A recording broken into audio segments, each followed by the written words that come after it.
ये पद आ गया इसलिए इन्हीं का ही थोड़ा चरित्र हम सुना देते हैं। रसिक देव जी वृंदावन में एक स्थान है गोरीलाल कुंज। क्या नाम है?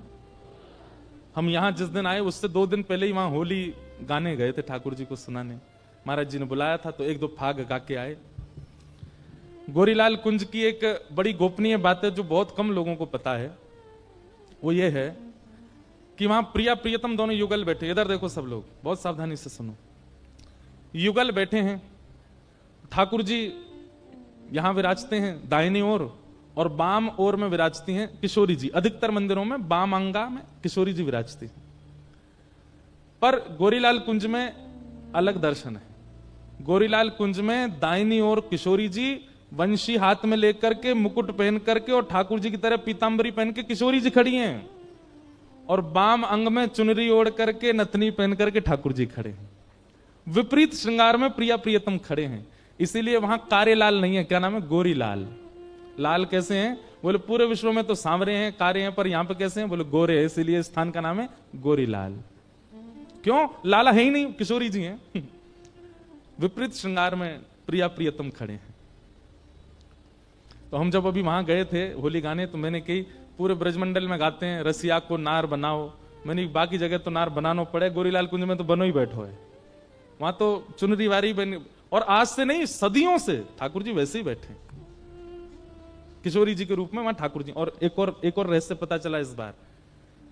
श्री जी का जो स्वरूप होता है वो ठाकुर जी से न एक छोटा ही हो गए। ठाकुर जी ने एक बड़े, श्री जी ने एक छोटी।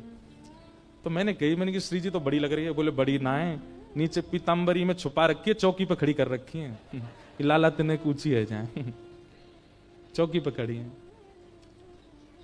कभी अवसर मिले वहां दर्शन करने जाना।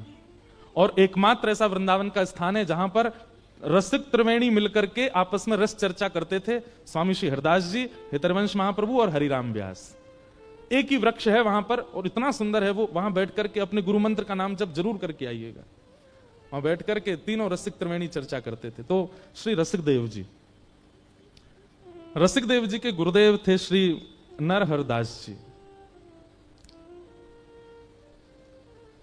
नरहरदास जी श्री गोरीलाल कुंज, गोरीलाल ठाकुर जी की सेवा श्री नरहरदास जी करते थे।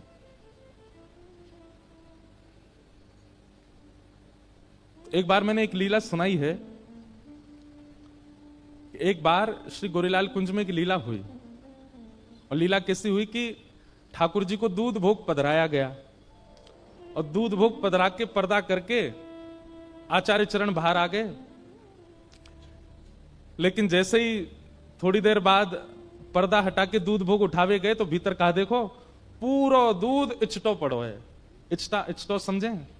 ऐसे जैसे पिचकारी से ऐसे पूरा ऊपर नीचे पीछे आगे सब जगह दूध फैला पड़ा है। और ठाकुर जी और किशोरी जी दोनों दूध में नभे हुए हैं, छोटी छोटी बिंदु उनके मुखमंडल पर। तो आचार्य चरण ने विचार किया, अरे है सके कि गर्भगृह में कोई चूहा आएगो होगो, कोई और जीव आएगो होगो, माने दूध गिर दियो होगो, वही तो फैल गयो। ऐसा सोच के उन्होंने साफ सफाई सब व्यवस्थित किया, चले गए। लेकिन रात्रि में जब सोए तब ठाकुर जी ने वास्तविकता बताई। बोले कोई चूहा ना आयो तो का भयो? बोले किशोरी जी दूध में दूध भर के पी रही, और जैसे ही पी में सोई मोते कहें अरे या दूध में तो कुछ पड़ो है। ठाकुर जी बोले मुंह दिखाओ। तो ठाकुर जी देखें, अरे श्री जी यहां में कछु ना है, पियो। श्री जी जैसे पीने लगे फिर ना ना यहां में तो कुछ पड़ो है। ठाकुर जी झांक के देखें, अरे यहां में कछु ना है श्री जी, पियो। श्री जी फिर अरे ना ना यहां में कछु पड़ो है। तो ठाकुर जी बोले मोह तो दिखना रहो। बोले ये जब आप देखो तब ना दिखे, जब मैं पीवो शुरू करूं तभी दिखे। तो ठाकुर जी बोले रुको, आप मुख से लगाओ और मैं आपके गाल ते गाल छुपा के मैं देखूंगा काया में। तो जब किशोरी जी ऐसे पी रही तो ठाकुर जी यहां गाल से गाल लगा के वहां में झांक रहे हैं दूध में। तभी कहा देखो कि किशोरी जी की जो नत बेसर है वहां में एक लाल मणि लग रही है, वो चमक रही भीतर। ठाकुर जी बोले अरे श्री जी आप तो बड़ी भोरी हो, या में कुछ पड़ो ना है, ये आपकी नत बेसरी चमक रही है। तो या बात को सुनकर के श्री जी को इतनी जोर की हंसी आई कि पूरे मुंह पे धरो जो दूध हो वो उछट गए हो। तो लाल जी भी दूध में आ गए, श्री जी भी दूध में आ गई, पिचवाई दूध में आ गई, सब दूध में आ गए। और ये लीला स्वप्न में देखते ही आचार्य चरण रोने लगे। आहा, मैंने तो सोची कोई चूहा आएगा होगा भीतर, लेकिन पता चली यहां तो प्रिया प्रीतम की दिव्य लीला भी है। बंधुओं, ये भी एक भक्ति भाव है।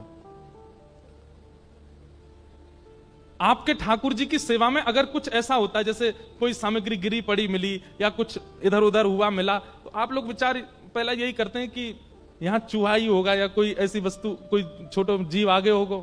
नहीं, भक्ति भावना यदि चित्त में विश्वास प्रगाढ़ होगा ना, तो वो ठाकुर जी की लीला ही हुई होगी, वो आपको उसका अनुभव हो जाएगा। तो नरहरदेव जी गोरीलाल ठाकुर जी की सेवा करते थे और गोरीलाल कुंज के मुख्य अर्चक। कई सारे शिष्य थे उनके। उन्हीं शिष्यों में एक थे श्री रसिक देव जी, जिनका पद अभी हम लोगों ने गाया। तो नरहरदेव जी के मन में आता तो था कि मैं गोरीलाल ठाकुर जी की सेवा रसिक देव को दे दूं, लेकिन उनके मन में आया कि पहले परीक्षा ले लूं, ये वास्तव में योग्य है कि नहीं सेवा के। बहुत सुंदर लीला है। तो नरहरदेव जी ने क्या किया, अपने दूसरे शिष्य को बुलाया और कई 2-3 शिष्यों को बुला करके कहा, बोले सुनो, कल से तुम लोगों को एक अभिनय करना। अभिनय मतलब नाटक। कैसा नाटक? बोले जबरदस्ती की शिकायतें लेके आनी है रसिक देव की मेरे पास। कभी अपना कोई वस्त्र फाड़ देना और मुझसे आके शिकायत करना, रसिक देव जी ने फाड़ दिया। कभी कोई सामग्री गिरा देना, कह देना रसिक देव जी ने। तो सब बोले गुरुजी ऐसा क्यों? बोले जैसा हम कह रहे हैं वैसा करो, हमको परीक्षा लेनी है रसिक देव की। और दूसरे दिन बेचारे रसिक देव जी तो बड़े सीधे थे, बहुत सौम्य, बहुत सरल सीधा स्वभाव उनका। लेकिन गुरुदेव परीक्षा लेने पर आए और वो भी बिल्कुल फेंट कस के आए कि ऐसी परीक्षा लूंगा, देखो भाग्य मनाइए कि ठाकुर जी की सेवा आपको सरलता में प्राप्त हो गई। किसी काल में गुरुदेव इतनी परीक्षाएं लेकर के ठाकुर सेवा देते थे। आजकल तो दीक्षा भी बहुत जल्दी मिल जाती है।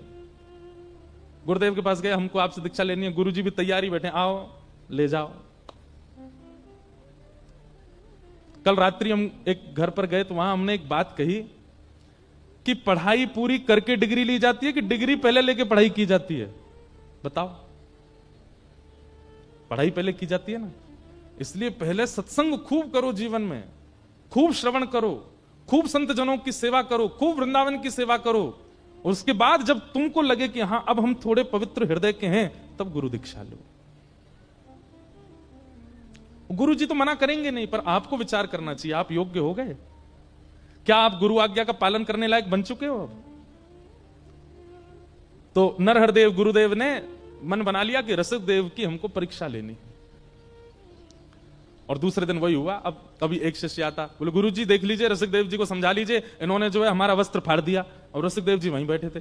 और रसिक देव जी बोले मैंने कब फाड़ा? झूठ मत बोलो, तुमने फाड़ दिया, तुमने जोर से खींचा था उठा करके और तभी हमारा वस्त्र फट गया। गुरुदेव देख लीजिए, इनको समझा लीजिए।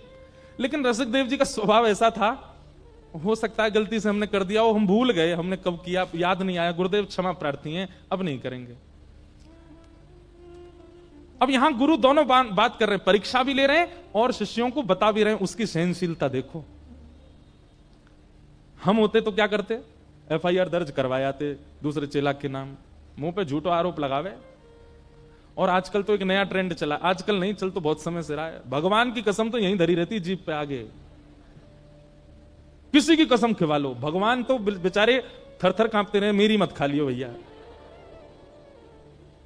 अच्छा, लोग इतने विचित्र होते हैं, कई हमारे परिकर के भी हैं ऐसे, उनसे कहो हमारी सौगंध खाओ, आपकी नहीं खाएंगे लेकिन भगवान कसम खा रहे हमने नहीं। भगवान इतने सस्ते हैं, को पता है कि ठाकुर जी को तो कुछ कहना नहीं आके।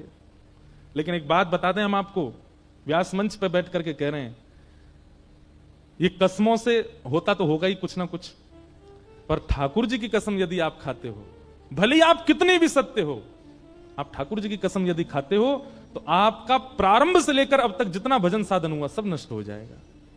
ठाकुर जी की कसम मत खाइए, कभी भगवान की कसम नहीं खानी है। ये आज प्रण ले लीजिए, मैया की खा लो, पिताजी की खा लो, पत्नी की खा लो, बच्चन की खा लो, क्यों? अपने इनकी खाओ, ठाकुर जी उनकी नहीं। चाहे आप सत्य क्यों नहीं कह रहे हो तब भी नहीं। वो बात अलग है कि जब कोर्ट में जाते हैं तो फिर वहां तो फिर वही धरवाई दिए जाते हैं हाथ, वहां भी झूठ बोलते हैं लोग, गीता जी पे हाथ धर के भी झूठ बोल देते हैं। इसीलिए तो जेल होती है फिर उनका, क्योंकि सारा पुण्य नष्ट हो जाता है। तो रसिक देव जी का स्वभाव कैसा? उन पर झूठा आरोप लगाते हैं। गुरुदेव देखिए ये ऐसा करता है। रसिक देव जी बोले गलती से हो गया होगा। किया नहीं है रसिक देव जी ने, लेकिन कह रहे हैं ये कह रहा है तो सत्य ही होगा, कर दिया होगा मैंने। गुरुदेव क्षमा प्रार्थी, अब नहीं करूंगा। दूसरे दिन फिर कोई चेला ने आके शिकायत की, तीसरे दिन फिर कोई चेला ने शिकायत की। ऐसे इतनी शिकायतें हो गई, रसिक देव जी को खुद ही लगने लगा कि मुझ में अपराध है।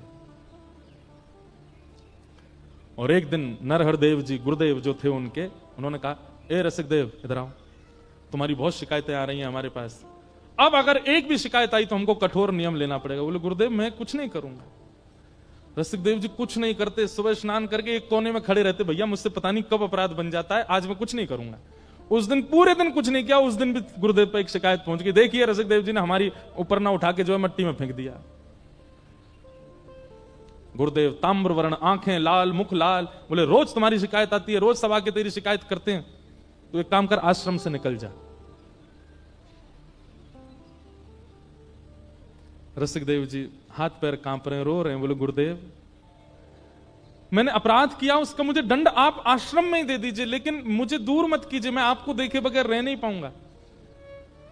एक बार को प्रिया प्रियतम के नित्य दर्शन ना हो मुझे स्वीकार है, पर मेरे गुरुदेव मुझे ना दिखें ये मुझसे सहन नहीं होगा। गुरुदेव बोले सुन, हमारी आज्ञा मान और आश्रम छोड़ के चला जा, अभी जा। रसिक देव जी बोले गुरुदेव दूसरी बार कहना नहीं पड़ेगा आपको, मैं जाता हूं। और अपने सब गुरु भाई जो शिकायतें करते थे वो अंदर ही अंदर वे सब रो रहे हैं, क्योंकि रसिक देव जी ने कुछ किया नहीं, वो तो गुरुदेव करवा रहे हैं। सबसे क्षमा प्रार्थी हो गए, मुझे क्षमा कर देना गुरु भाई, मैंने जो किया मुझे क्षमा कर देना।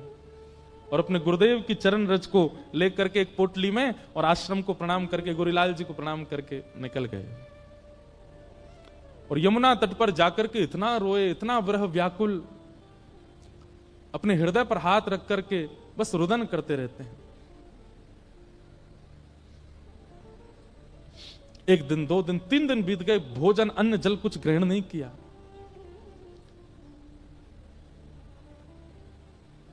लेकिन रसिक देव जी के इतनी ख्याति थी कि उनके कई वैष्णव बाहर के ऐसे थे ब्रजवासी जो उनको घेरे रहते थे, तो वे सब लाते, उनको प्रसाद पवा देते, उनके वस्त्र धो देते, उनकी सेवा कर देते।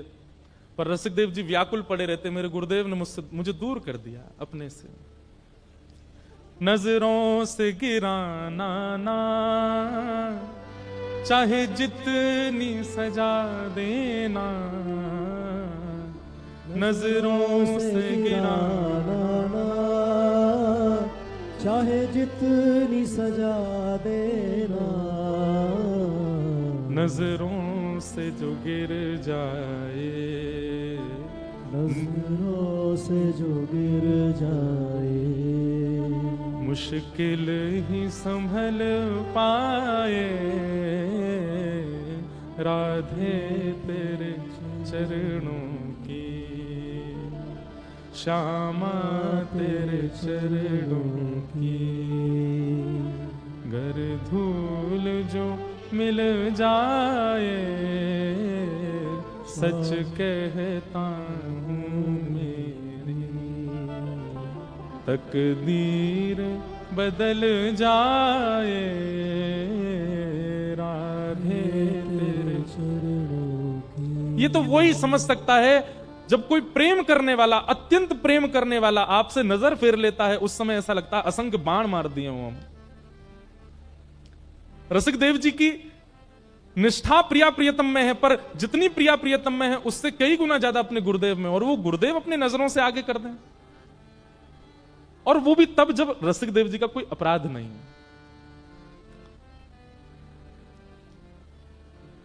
चले गए वृंदावन तट, यमुना तट पर बैठे हैं। कुछ दिन लगे उनको ठीक होने में, संभलने में। कुछ दिन बाद संभल गए, वृंदावन की परिक्रमा करते, रच का तिलक करते, यमुना जी को प्रणाम करते, अपना भजन करते, गुरुदेव का मानसी चिंतन करते, मन में चिंतन करते। लेकिन एक दिन इतनी व्याकुलता बढ़ गई, बिना गुरुदेव को देखे महीनों निकल गए हैं। तब उन्होंने अपने एक साथी को बुलाया और कहा सुनो, बोले एक सेवा करोगे? बोले क्या? मेरा नाम मत लेना, पर तुम जाओ और गुरुदेव से जाके निवेदन करो कि गुरुदेव स्नान करने के बाद जो उनके पुराने वस्त्र होते हैं ना, वो तुम्हें दे दिया करें। तुम ऐसा कहना कि तुम धो के सुंदर उनको इत्र आदि लगा करके स्वच्छ करके गुरुदेव को दे दोगे, पर तुम लाके मुझे दे दिया करना, मुझे एक सेवा तो गुरुदेव की मैं यहां बैठे बैठे करूं। व्यक्ति गया और नरहरदेव जी से जाके निवेदन किया, गुरुजी हमारी प्रार्थना है कि आपके जो वस्त्र हैं वो धोने की सेवा हमारे परिवार को मिले। नरहरदेव जी बोले, अरे तो इसमें क्या बात, ठीक है, कल से हम तुमको दे दिया करेंगे। सब लोग इधर देखो, पीछे वाले कुछ होता है वहीं देखने लगते हो, इधर देखो, इतने बढ़िया चरित्र चल रहा है, सुनो।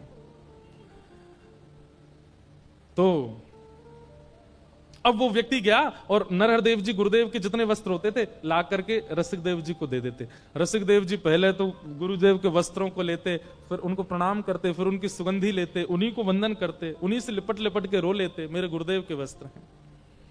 और फिर उसके बाद सुंदर जल से उनको स्वच्छ करते, सुखाते, वही उनकी सेवा, नाम जप और गुरुदेव के वस्त्र धोना, यही उनकी सेवा थी।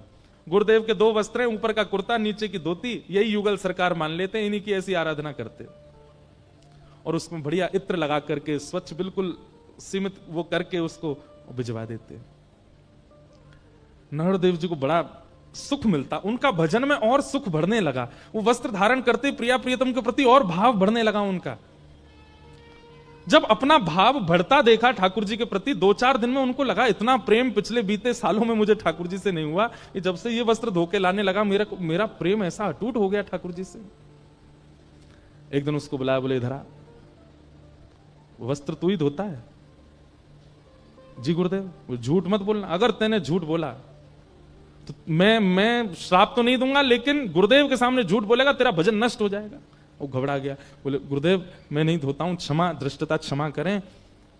आपके परम रसिक शिष्य श्री रसिक देव जी वो यमुना तट पर बैठे, आपने उनको दूर कर दिया गुरुदेव, वो बहुत रोते हैं आपकी व्याकुलता में, वो आपके वस्त्र धोते, मैं आपसे वस्त्र लेके वहां चला जाता हूं, वो धोते हैं, वो आपके युगल वस्त्रों को युगल मान करके पूजा करते हैं, सेवा करते हैं, इत्र लगाते हैं, धोते हैं, सुखाते, फिर भेजते हैं।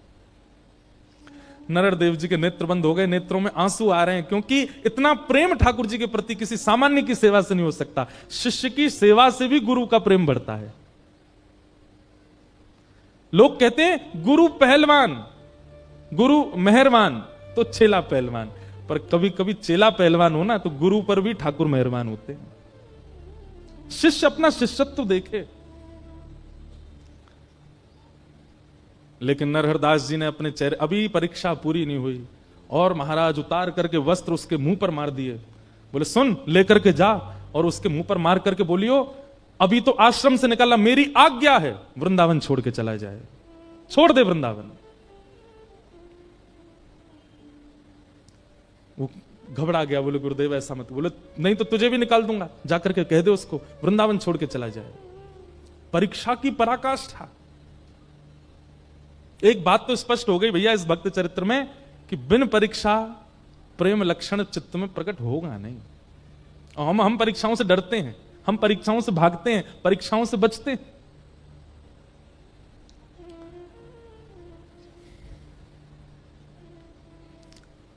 अब वो जो रोज गुरुजी के वस्त्र लाता था, आज वो रोता रोता रसिक देव जी तो प्रतीक्षा करते थे गुरुदेव के वस्त्र आ रहे होंगे, बड़े व्याकुल दौड़ करके आधे रास्ता में बोले आज तुम खाली आता है, वस्त्र नहीं लेकर के आए गुरुदेव के। चरणों में गिर गया, बोले कि मुझे क्षमा कर दें, गुरुदेव ने एक आज्ञा दी है और मैं वो आपको सुनाना चाहता हूं। रसिक देव जी बोले मेरे लिए आज्ञा दी? बोले हाँ। बोले क्या आज्ञा है? बोले गुरुदेव कह रहे हैं कि आप वृंदावन छोड़ के चले जाओ। उन्हें पता चल गया कि आप सेवा कर रहे हैं वस्त्रों की, इसलिए गुरुदेव ने आज्ञा दी है कि आप वृंदावन छोड़ के चले जाओ। सुनते ही रसिक देव जी के नेत्र सजल हो गए। विचार कर रहे हैं ऐसा अपराध मैंने क्या किया, आश्रम से निकाल दिया, वृंदावन से भी दूर हो। अरे गुरुदेव के अलावा ये वृंदावन ही तो था, ये लता गुल्म पत्र यमुना जी और ये रज ही तो थी जिससे मेरे प्राण बच रहे थे, अब इससे दूर कैसे जाऊं? लेकिन गुरु की आज्ञा है। जो उनकी थोड़ी बहुत सामग्री थी उठा करके अपने कंधे पर टांग करके श्री रसिक देव जी वृंदावन छोड़ के चले गए।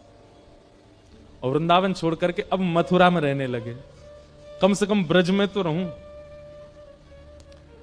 अब फिर वही हुआ, महीनों तक तो उनको लगा ठीक होने में। महीनों बाद जब रसिक देव जी ठीक हुए, थोड़े व्यवस्थित हुए, गुरुदेव की याद आने लगी। बंधु, सुनने में आपको थोड़ा अटपटी नहीं लग रही कथा? क्योंकि हमारा स्वभाव ऐसा है ही नहीं। इतनी नकारताएं अगर हम अपने जीवन में देख लें, हम तो त्याग ही कर देते हैं। अरे गुरुजी लो अपनी कंठी माला धरो। पर संबंध वो अच्छा जिस संबंध में हमारा सामने वाला चाहे जैसा हो, हम उसका त्याग ना करें। संबंध वो अच्छा।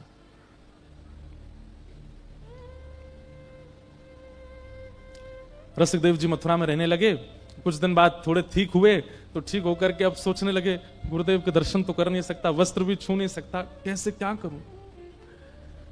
लोग बाग आते थे रसिक देव जी से मिलने, दान दक्षिणा चढ़ाते थे। रसिक देव जी सब इकट्ठी करते, पहले तो लेते ही नहीं थे, लेकिन फिर इकट्ठी करने लगे। और इकट्ठी करके महीना में जितनी दक्षिणा इकट्ठी होती, किसी सेठ को बुलाते मथुरा के, और सेठ से कहते, सुनो वृंदावन में गोरीलाल कुंज है ना, वहां जाना, और वहां के जो श्री महाराज जी हैं उनको अपनी तरफ से, मेरा नाम नहीं लेना, अपनी तरफ से निवेदित कर देना, कह देना ठाकुर जी की सेवा के लिए कुछ दक्षिणा है। सेठ जाता, सेठ गया, जाकर के महाराज खूब सारा धन, जैसे ही उसने नरहर देव जी को प्रणाम, बोले ठाकुर जी की सेवा के लिए, उत्सव के लिए थोड़ी राशि है महाराज जी, स्वीकार करो। महाराज जी बोले, अरे वाह भैया बढ़िया, अब चलो महाराज ठाकुर जी का बढ़िया उत्सव करेंगे हम इससे। वो धन ले लिया, धन लेकर के खूब सुंदर उत्सव किया। उत्सव हुआ वृंदावन में, और विश्राम घाट मथुरा में नाच रहे थे श्री रसिक देव जी की, आज ठाकुर जी का उत्सव हो रहा है, मेरी सेवा कैसे भी गुरुदेव स्वीकार तो कर रहे हैं। रसिक देव जी को अब तो चाव होने लगा, जो भी आकर के कुछ देता सब इकट्ठा करते, और इकट्ठा करके फिर उस सेठ को बुलाते, बोले सुनो ये इस महीने गुरुदेव को दे आओ। 2-3 बार सेवा आ गई वृंदावन, चौथी बार नरहर देव जी के मन में आई, बोले बहुत बड़ा दानवीर नहीं बनना है ये, महीना भर की सबरी कमाई ला करके और यहां चरणों में अर्पित कर देता है, ये सेठ इतना बड़ा दानी, इसके चित्त में इतना दान कहां से आ गया। सेठ लोग तो एक साल में एक बार दान करते हैं, 10 साल तक गाते हैं, ये हर महीने आ जाता है लेकर के। नरहर देव जी ने कहा, ए सुने धरा सेठ, ये धन तुम्हारा है? बोले जी। उसको भी सौगंध दे दी, बोले देख तेरा नाश हो जाएगा, ऐसा हो जाएगा, मुझसे झूठ मत बोलना, सत्य बताइए धन किसका है। सेठ जी घबरा गए, बोले आपके शिष्य श्री रसिक देव जी वो मथुरा में हैं, महीना में जितने उनके पास शिष्यगण आते हैं, जो भी कुछ चढ़ाते हैं, सब इकट्ठी करके मेरे हाथ भिजवा देते हैं।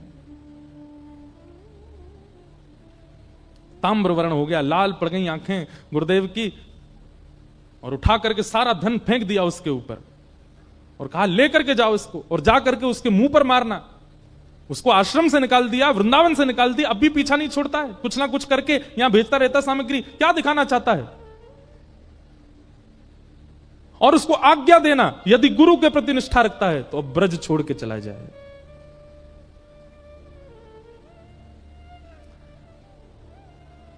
सेठ जी वापस गए और रसिक देव जी के चरणों में वह दक्षिणा अर्पित कर दी। बोले कि गुरुदेव बहुत नाराज हो गए, आज उन्हें पता चल गया कि आप सेवा भेजते हैं, और उन्होंने आज्ञा की है कि आज सूर्यास्त होने से पहले पहले ब्रज छोड़ के चले जाओ।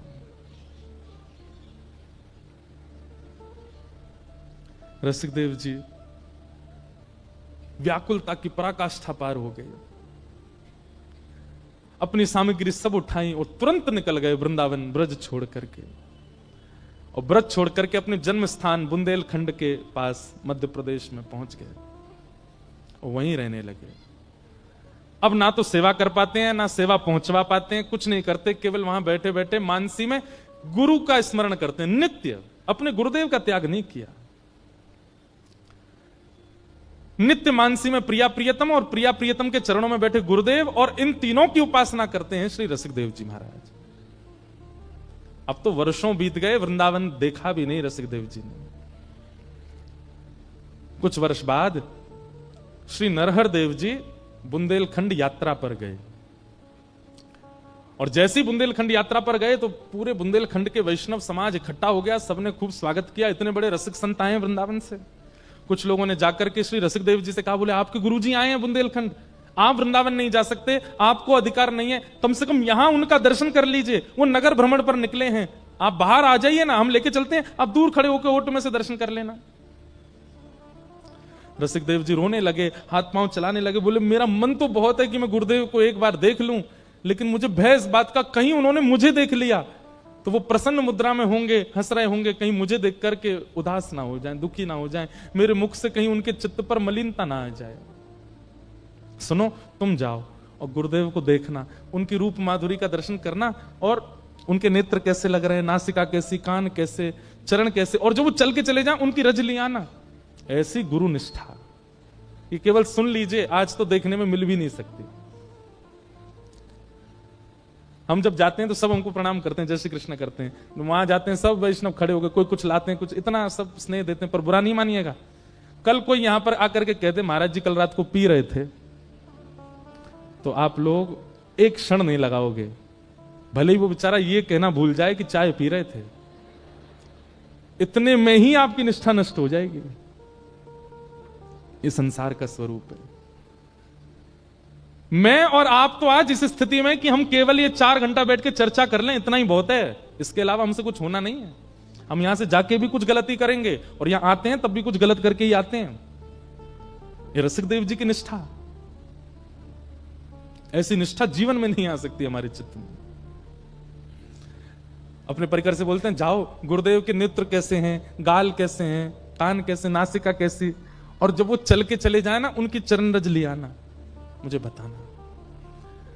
परिकर जाता है, आकर के बताता, बोले गुरुदेव के बाल थोड़े से पक गए, गुरुदेव के नेत्र ऐसे हैं, गुरुदेव थोड़े वृद्ध हो गए, धीमे धीमे चलते हैं। सुन करके श्री रसिक देव जी रोने लगे। रज जैसे ही आई, माथे से लगाई, कंठ पर लगाई, मुख में धारण कर ली मेरे गुरुदेव के श्री चरणारविंद। चित्त से लगा करके पूरी रात चिंतन करते रहे। अब तो रसिक देव जी की ऐसी स्थिति हो गई कि रसिक देव जी अपनी कुटिया में बैठते हैं और नेत्र बंद करके अपने गुरुदेव का स्मरण करते हैं। वहां गुरुदेव के साथ क्या घटना होती है वो रसिक देव जी को यहां बैठे बैठे दिखने लग जाता है। एक दिन बुंदेलखंड यात्रा पर रात में गुरुदेव स्नान करने के लिए ब्रह्म मुहूर्त में निकले, तो उस समय पे प्रकाश के लिए टॉर्च तो होती नहीं थी, तो दिया हाथ में लेकर के गुरुजी जा रहे थे, हवा जोर की चली, दिया बुझ गया, और दिया जैसे बुझा तो एक वृक्ष की टहनी थोड़ी नीचे थी, वो गुरुदेव के माथे पर लग गई, और जैसी लगी यहां ब्रह्म मुहूर्त में श्री रसिक देव जी अपनी कुटिया में रोने लगे और माथा पकड़ करके कहने लगे, अरे कोई जाओ, मेरे गुरुदेव के माथे पर लगी है, अभी अभी एक टहनी लगी है। रसिक देव जी के परिकर ने उनका हाथ जैसे दूर किया तो चोट लगी गुरुदेव को, पर रक्त निकला श्री रसिक देव जी के। ऐसी स्थिति। लेकिन लोग जाकर के केवल कहते हैं नरहर देव जी की कैसी निष्ठुरता, इतने में भी रसिक देव को स्वीकार नहीं कर रहे हैं। किसी ने जाकर के ये घटना सुना दी कि गुरुदेव आपके माथे पर लगी थी कल। बोले तुम्हें कैसे पता, मेरे साथ तो कोई था नहीं।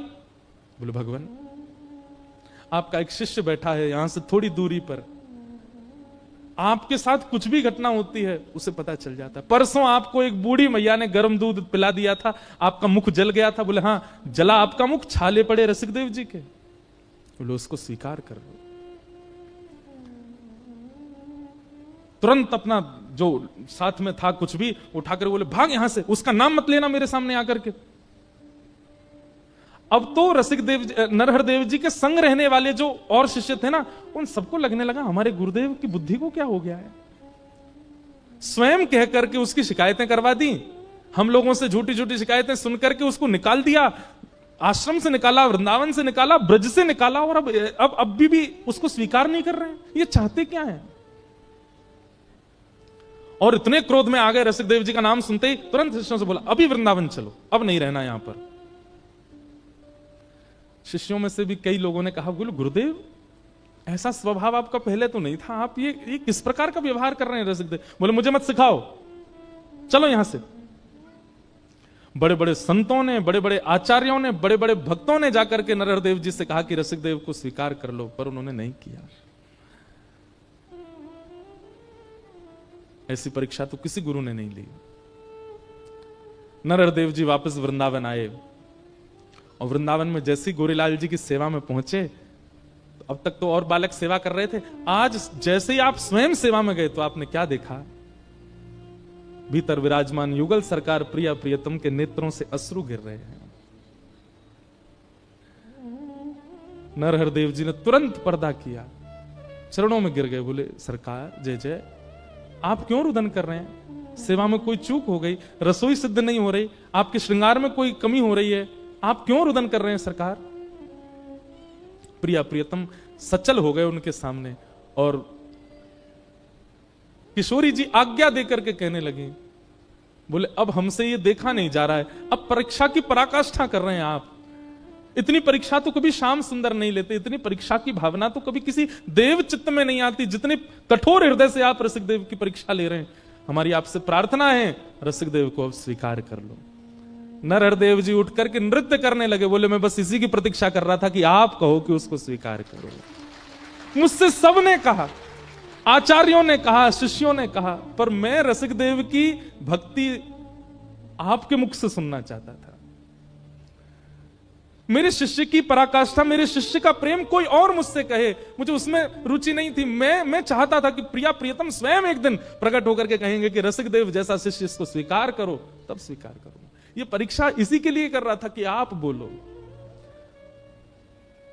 आज नरहर देव जी का एक अलग रूप दिखा, जो इतने निष्ठुर, इतने कठोर हृदय के बन गए थे पिछले कुछ वर्षों में, आज वो द्रवित हृदय, इतने दिन का भरा था हृदय में, नेत्रों से अविरल अश्रुधार गिर रही है, और अपने सब शिष्यों से कहने लगे, मेरे प्राण, मेरे जीवन, मेरे अत्यंत प्रिय रसिक देव को कोई लेकर के आओ।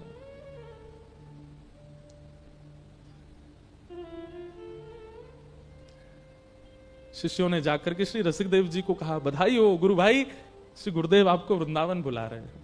और ये शब्द सुनने के लिए रसिक देव जी के कान तरस गए थे कि मुझे गुरुदेव पुकारे। पैदल ही निकल पड़े बुंदेलखंड से, रोते बिलखते श्री रसिक देव जी आए वृंदावन। और जैसी गोरीलाल कुंज में आकर के श्री गुरुदेव को आज वर्षों बाद देखा, लिपट गए एक दूसरे के अंक से। यहां दोनों का मिलन हो रहा है और भीतर प्रेमाश्रु पुलकित हो रहे हैं श्री श्यामा श्याम के नेत्रों से अविरल अश्रुधार। कभी सिर पर हाथ फेरते हैं, कभी हृदय से लगाते हैं, कभी माथे को चूमते हैं गुरुदेव। बोले रसिक देव तेरी बहुत परीक्षा ली मैंने, लेकिन तेरी निष्ठा की बलिहारी, एक बार भी तेने मन में मेरे प्रति कोई दुर्भाव नहीं रखा। आज अपने जीवन की जमा पूंजी, अपने समस्त रसिक जनों की जमा पूंजी और मेरे प्राण आधार तुझे हम उपहार में देंगे। और रसिक देव का हाथ पकड़ करके श्री गोरीलाल ठाकुर जी के चरणों में रख दिया। बोले आज से तेरे जीवन यही है, क्योंकि वृंदावन से निकाला मैंने है और वृंदावन बुलाया इन्होंने है। मैं तुझे वृंदावन बुलाऊं ये मुझ तक सीमित होता। गुरु तो कृपा कर देता है, शिष्यों पर बुला लेता है, पर मैं तो चाहता था मेरे रसिक देव को प्रिया प्रियतम बुलाऊं, और इन्होंने कहकर के बुलाया कि रसिक देव को बुलाओ। आज से यही तेरे सर्वस्व।